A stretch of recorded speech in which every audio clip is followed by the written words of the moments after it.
Since the dawn of civilization, voting has been undoubtedly the cornerstone of every democracy that has ever existed. The mechanics of casting one's vote, however, has been in a constant state of flux and is undergoing continuous changes as we speak. One of the first voting methods was set forth in ancient Greece, where pebbles were deposited into urns ahead of an assembly election. Now, although this primitive method looks like it came straight out of a Flintstones episode, it was the first instance where we, as a civilization, took possession of the right to pursue our own destiny. Fast forward nearly 2 millennia, and we arrive at the early 19th century, when voting was a public affair and those eligible to participate would go to a courthouse to announce their chosen candidate. To be sure, voice voting at the outset would appear even more primeval than chucking a few pebbles into your urn, but it did help establish the first measures against electoral fraud, including post-election audits and sworn oaths.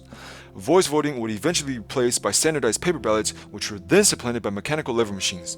These bulky, expensive apparatuses were often operated in tandem with punch cards, both of which hung around through the late 90s until they were officially discontinued in the early 2000s. Nowadays, technology has unequivocally dominated voting equipment, and on election day this November, nearly 93% of registered voters will cast a ballot using either optical scanning machines or direct recording electronic devices such as touchscreens. Now, although each successive advancement in voting technology has certainly streamlined the voting process and also improved voter turnout rates, many concerns have been raised regarding potential security breaches and the vulnerability of said digital machines. For instance, during a bitterly contested 2016 presidential election, the nation was left in limbo after evidence was mounted that Russia might have interfered with voting machines and computers on election day. So, with the US 2020 elections drawing near each day and the coronavirus pandemic clearly favoring electronic voting over traditional polling places, election security has become of great import in the agendas of cybersecurity experts and government officials alike. Among the possible cybersecurity threats that could tamper with elections this year is that of ransomware. In comparison to other types of malware, ransomware presents itself as a more credible threat because of its low risk and efficiency. Moreover, the local and state subdivisions that will be administering elections are high margin targets for cybercriminals. All ransomware attacks proceed along 5 distinct steps: infection, encryption, notification, payment, and decryption.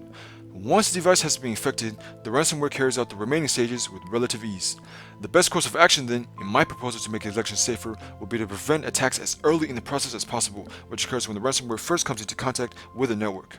However, the degree to which different local or state administrations implement security policies can differ drastically depending on a multitude of factors, the most important ones being funding, a decentralized voting system, and the cybersecurity awareness of personnel.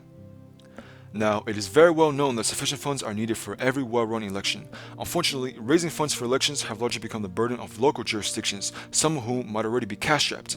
As a result, jurisdictions in which funds cannot be successfully allocated will be more susceptible to ransomware attacks and other cybersecurity threats.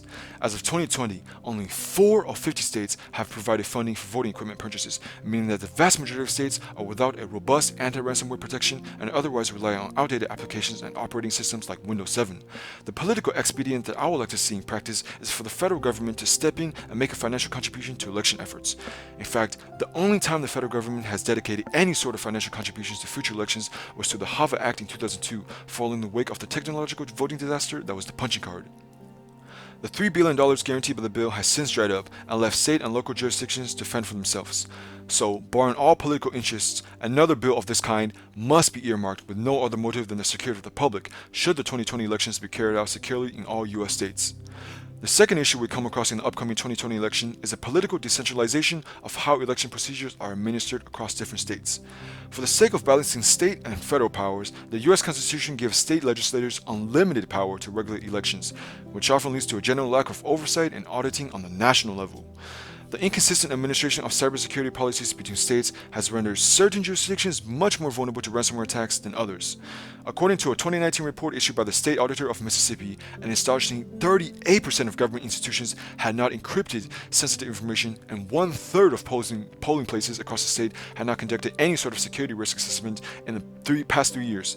It would seem then not improbable that a ransomware attack be launched on the most defenseless municipalities, especially those that have not complied with the cybersecurity regulations set forth by state agencies.